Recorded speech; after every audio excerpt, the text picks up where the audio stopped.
இன்றைக்கி நம்ம பார்க்க போகிறது இந்த மாதிரி ஒரு டெக்கார் பார்க்க போகிறோம். இது வந்து என்ன சொல்கிறது, வளையல் போடுறதுக்கான ஒரு ஸ்டாண்டு. அதை வீட்டிலேயே ரெடி பண்ணியிருக்கோம். அதை வந்து நம்ம எப்படி ரெடி பண்ணலான்றதை காமிக்கிறேன். அதுக்கு குச்சி எடுத்திருக்கேன், 4-5 குச்சி. எங்கள் வீட்டாண்டு பக்கத்தில் மரம் வெட்டியிருந்தாங்க, கிளை, அதுலேருந்து உடைச்சது தான் இது. அதை எடுத்து நம்ம எப்படி ரெடி பண்ணலான்னு பார்க்கலாம். அதுக்கு தேவையானது மரக்குச்சி, எம்சில் ஒட்டுறதுக்கு எம்சில், ஃபெவி பாண்டு. வாங்க இப்போ எப்படி பண்ணலான்னு பார்க்கலாம். சரிங்க, இது வந்து சீப் அண்ட் பெஸ்ட்டாக நம்ம வீட்லேயே பண்ணிக்கலாம். நிறைய ஆன்லைனில் பார்த்தோன்னா இந்த மாதிரி வளையல் ஸ்டாண்டு டிசைன்லாம் வச்சு கொடுக்குறாங்கன்னா எப்படியும் குறைஞ்சிட போகிறது இல்லை, 200-300ன்னு கேட்குறாங்க. இதை பண்ணுறதுக்கு ரொம்ப செலவே இல்லை, ஒரு 50 ரூபாய்க்குள்ளே தான் செலவாகும். இந்த ஸ்டிக்கு வீட்லேயே பக்கத்தில் இருக்கல மரத்தில் இருக்கிற கிளை குச்சி தான், குச்சிங்க தான் எடுத்திருக்கேன். எம்சில் இது 20 ரூபாய் டப்பா, இது 35 ரூபாய். இந்த இது ஃபெவி பாண்டு. சரிங்களா, அவ்வளோதான் இதுக்கான செலவு. இதை வந்து நம்ம டெக்கரேஷனுக்காக வீட்டில் இருந்த பெயிண்ட்டை தான் நான் அடிச்சிருக்கேன், அக்ரிலிக் பெயிண்ட்டு தான் அடிச்சிருக்கேன். அதே தான் நம்ம இப்போ இதில் பண்ணலாம். சீப் அண்ட் பெஸ்ட்டாக நம்ம வீட்டில் இருக்க பொருளை வச்சு நம்ம ஓனாக யூஸ் பண்ணிக்கலாம். நமக்கு ஒரு மன நிறைவாக இருக்கும் இல்லையா. அதை எப்படி பண்ணலான்னு பார்க்கலாம் வாங்க. இப்போ நம்ம பேஸை வந்து ரெடி பண்ணிப்போம். பேஸ் ரெடி பண்ண எம்சில் இது பண்ணிப்போம். இங்கே பாருங்கள், இந்த எம்சியில் வந்து இதில் ஒட்டியிருக்கேன். இது வந்து எப்படியும் கொஞ்சம் அழுத்தி பிடிச்சிக்கணும். இந்த டப்பாவில் வேஸ்ட்டாக வீட்டில் இருந்த ஜாம் டப்பா தான், இந்த ஸ்வீட் டப்பா இது. அதில் வந்து இதை போட்டு கொஞ்சம் நேரம் பிடிச்சிக்கணும், அப்போ தான் இது ஒட்டும். கொஞ்சம் டைம் பார்க்காம நம்ம செஞ்சு வச்சுக்கிட்டோன்னு வச்சுக்கோங்களேன், அழகாக இருக்கும்.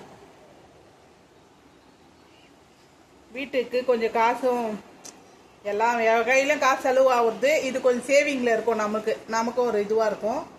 இப்போ இது கொஞ்ச நேரம் காயட்டும். இப்போ நம்ம இதில் வந்து இந்த ஸ்டிக்கை வந்து இப்படி வந்து ஒட்ட போகிறோம். அந்த மாதிரி 1 by 1 ஒட்டிட்டு நான் பிக்கு காமிக்கிறேன் உங்களுக்கு எப்படி இருக்குன்ட்டு. இதை பாருங்கள், இந்த எம்சியில் மிக்ஸ் பண்ணி இதில் போட்டுட்டேன். இது மேலே இந்த கருங்கல் இருக்கும், அது போடலாம். என்கிட்ட வீட்டில் இருந்தது, அந்த கல்லை போட்டிருக்கேன் நான். அப்புறமா இந்த ஸ்டிக்கை வந்து எம்சில் போட்டு ஒன்றையும் அட்டாச் பண்ணியிருக்கேன். சரிங்களா, இப்போ நம்ம இதுக்கு பெயிண்ட் பண்ணிக்கலாம். இது நல்லா காய விடணும். காய விட்டால் தான் உங்களுக்கு நல்லாயிருக்கும். வெயிட் போட்டாலும் ஒன்றும் ஆகாது. அதுக்காக தான், கிரிப்புக்காக நம்ம இதை கொடுத்துருக்கோம். இதை வந்து காய விடணும். இப்போ தான் ஒட்டியிருக்கேன், காயட்டும். அதுக்குள்ளே நம்ம இதில் பெயிண்ட் அடிச்சிக்கலாம். இதில் நல்லா பெயிண்ட் அடித்து கலர் கொடுத்துட்டு பார்க்கலாம். சரிங்களா, அதுக்கு இந்த அக்ரிலிக் பெயிண்ட் எடுத்திருக்கேன் நான் வந்து இந்த எல்லோ எடுத்திருக்கேன், லெமன் எல்லோ, லைட் எல்லோ எடுத்திருக்கேன். உங்களுக்கு எந்த கலர் பிடிக்குமோ அந்த கலரில் நீங்கள் அப்ளை பண்ணிக்கலாம்.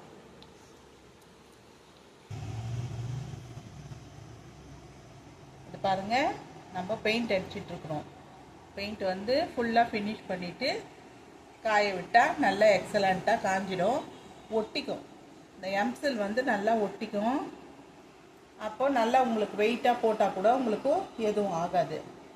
பெயிண்ட் வந்து ஒரே ஈவனாக அடிச்சுட்டேன் நான். உங்களுக்கு எப்படி க்ரியேஷன் பிடிக்குதோ அந்த மாதிரி அடிச்சுக்கலாம். பிளாக் ஆர் ரெட்டு, இல்லை மிக்சட் கலரில் கூட ஒன்று ஒரு கலரில் கூட நீங்கள் அடிச்சுக்கலாம். எல்லா பக்கமும் கரெக்டாக அடிச்சுட்டா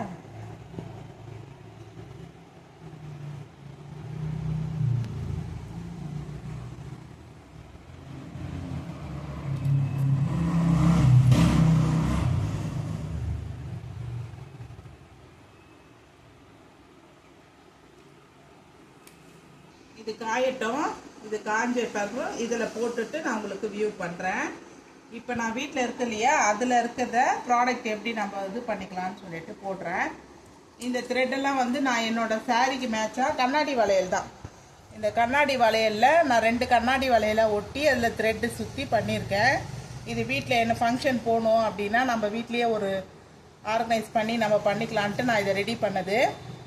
அந்த மாதிரி தான் இந்த எல்லா வளையலுமே அந்த மாதிரி பண்ணது. இதுவும் அதே தான், த்ரெட்டட் வளையலில் இந்த ஸ்டோன் ஒட்டியிருக்கேன், பார்டர் மாதிரி யூஸ் பண்ணிக்கலான்ட்டு.